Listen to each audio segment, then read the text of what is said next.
I got a fun one for us today. Today, I'm going to teach you how to identify the different build styles from one build style to another. So we're going to talk about traditional two-story homes, ranch homes, Cape Cod homes, chalets, bungalows. I'm going to teach you how to identify and what the physical characteristics of each one of these houses so that you can maybe impress your friends with your vast real estate knowledge.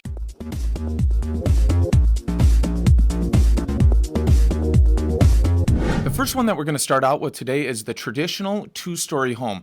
This one is also commonly referred to as a colonial home, but there's slight differences between what I would just identify as a two-story traditional, or what I call a salt box style house, over a colonial house. Traditional two-story homes can be easily identified, generally a very classic two-story look, traditionally are very symmetrical in design. They tend to have rectangular shapes and, of course, multiple stories, usually have formal facades and evenly spaced windows.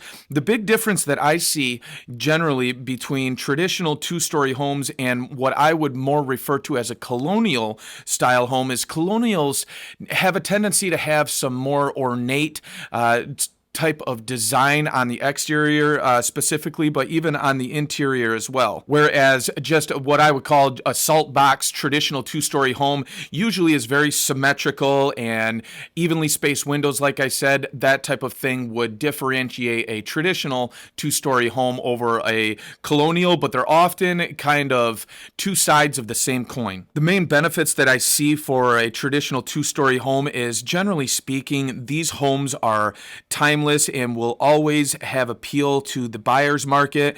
They're usually very spacious and generally very good for large families. On the flip side, some of the drawbacks are that a bigger home generally requires a little bit more attention when it refers to maintenance, because the house is so much bigger. And in terms of utilities, usually you're going to have a higher cost of utilities simply because you have a lot bigger square footage in your house. For me personally, I've always loved traditional two-story homes.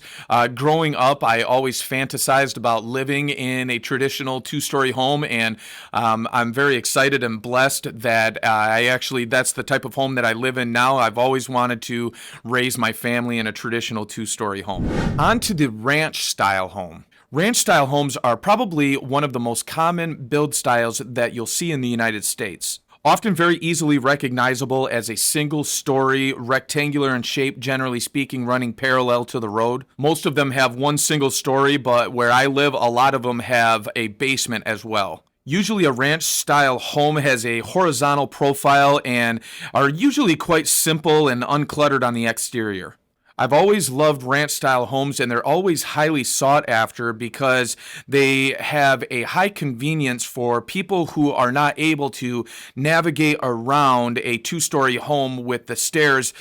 Usually a ranch-style home are very good for those type of people. Where I live in the Midwest, ranch-style homes are very common, and the layout is usually the living room and kitchen on one end with a hallway that goes to the bedrooms on the opposite end of the house, and usually the bathroom is off of that same hallway that goes to the bedrooms. The main drawback to ranch-style homes is, generally speaking, they offer less square footage, so in a lot of cases it can be limited for space, and they're a little bit harder if you have a smaller ranch-style home to raise a large family in. But I've always loved ranch-style homes. They're very, very popular all across the United States, and it's one of the most common type of build styles that you'll ever see. Now, next we're going to talk about contemporary style homes, which in the same breath you can call these mid-century moderns, but not all contemporary homes are a mid-century modern home. Now, where I live, mid-century modern homes are extremely popular. I live in the middle of Michigan,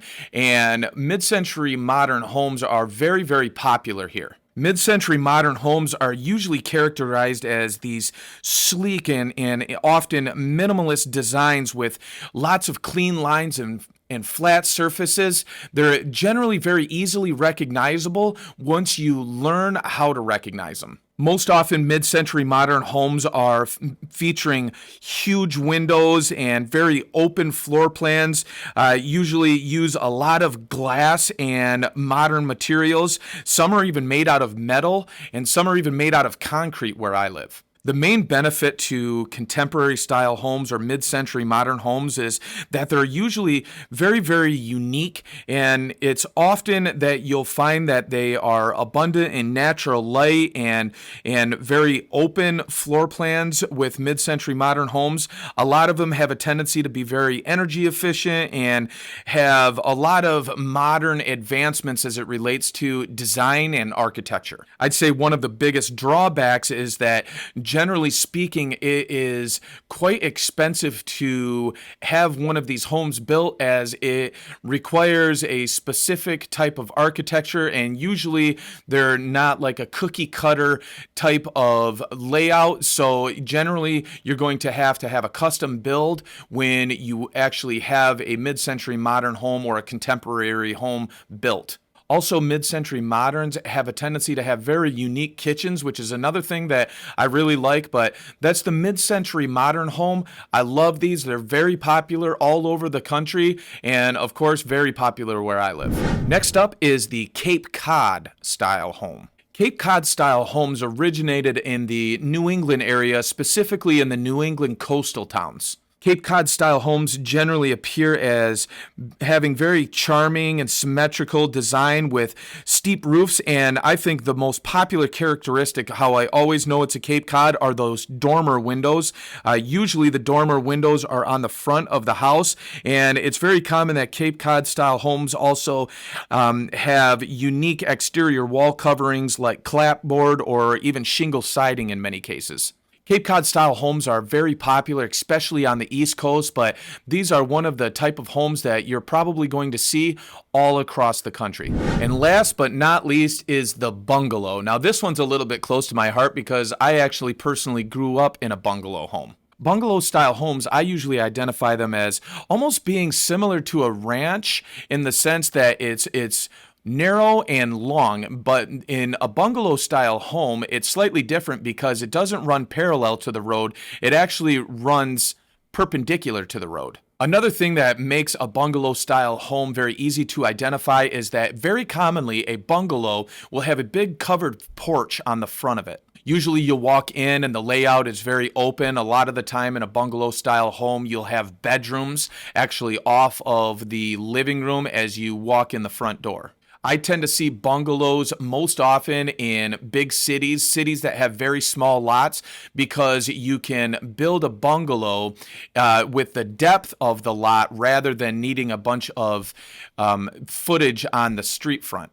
Bungalow style homes are also very common in very old neighborhoods in most cities, especially across the Midwest, where you will find that where those lot sizes are really small, almost all of the houses are bungalows. Bungalows also have a tendency to be one of the more affordable options on this list because, again, generally you see them in cities where the lots don't have a lot to offer, and usually you'll find them in the older parts of town and in the bigger cities. The main drawbacks to a bungalow is that, again, usually they're not very big, so in often cases you will have limited storage. Also, with that open floor plan, you can sometimes run into headaches when the bedrooms are right off of the living room, or the open floor plan doesn't really compartmentalize the house in a lot of different ways. So now you'll be able to go and be the real estate expert in your friend group and be able to identify the difference between a ranch style home and a contemporary style home, or